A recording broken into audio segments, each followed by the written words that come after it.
haddii aad tahay US citizen ama aad haystay green card waxaad keeni kartaa qaxooti meel walba ee caalamka joogaan. Secretary of State wasiirka arrimaha dibadda ee Mareykanka Anthony Blinken ayaa maanta oo Khamiisa ku dhawaaqay barnaamij cusub oo magaciisa la yiraahdo Welcome Corps. qaarta meel walba joogtaan salaamantihiin waa Maxamed Faarax. Fiidiyoga dhammaan la wadaaga asxaabtiina social media fikirkiina ka dhiibta saaxiib ila noqda si aad uga faa'iideystaan barnaamijyaasha oo arrimaha bulshada u fiican amar walba aan soo gudbiyo. barnaamijka la yiraahdo Welcome Corps waxaa loogu talagalay in resettlement loogu suubiyo qaxootiga caalamka ku daadsan. shuruudo ayaa la socdo. shuruudahana waa sida tan: 5 qof iyo wixii ka badan oo Mareykan ah waa inay isku tagaan, samaystaan barnaamij ee qortaan ee ku caawinayaan kuna sponsor garanayaan qaxooti. qofkii qaxooti ay keenayaan waa inay ka bixiyaan lacag dhan 2275.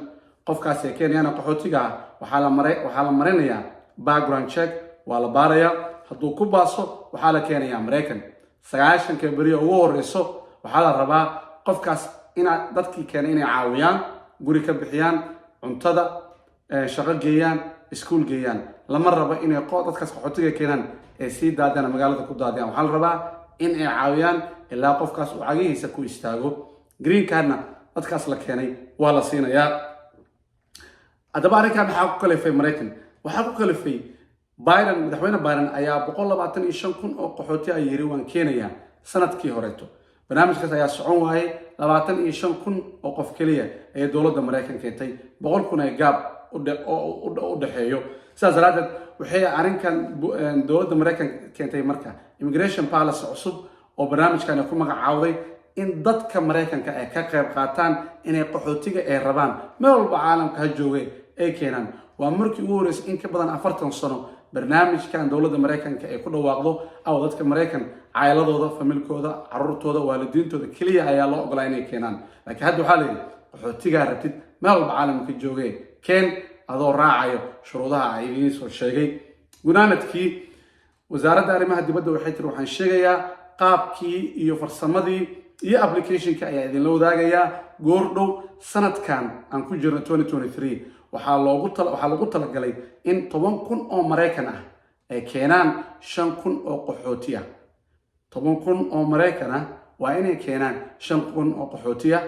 wuxuu ku eg yahay phase 1ka June sanadkan. way idinla wadaagi doonaan dowladda Mareykan macluumaad dheeraad ah. haddaad saaxiib kala noqotid Welcome Corps website-ka aad gashid waa inaad iska register garaystaa magacaaga iyo emailkaaga iyo adresskaaga zip code-kaaga sidka joogto sheeg iyo telefoonkaaga. kabacdi macluumaadka markuu soo baxo ama application soo baxo kabacdi waa la idinla soo gudbin doonaa. anigana hoos ayaan ku soo qori doonaa website-ka kala socon doontaan. hadaad Africa joogtid familkaaga Mareykan jooga u sheeg. waxaad ku dhahdaa barnaamij waxaa la furay sida kan Canada oo kale oo group 5 ah.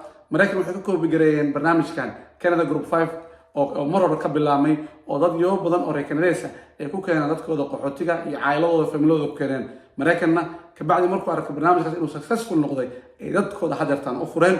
haddaad joogtid Mareykan aad tahay qof Mareykan oo US citizen ama green card haysid, familkaaga jooga Africa ama meel walba caalamka jooga qaxooti ku ah u daneen keen barnaamijkan ku keen. waa barnaamij aad u fiican. waa barnaamij loo furay qof walba oo Mareykan ah haysta US citizen ama green card. fadlan ka faa'iideysta barnaamijkan dhagtana ku haya. wixii macluumaad oo dheer yahay ka soo baxa waa idinla wadaagi doonaa. waa Maxamed Faarax. fiidiyogan faafiya fikirkiina ka dhiibta.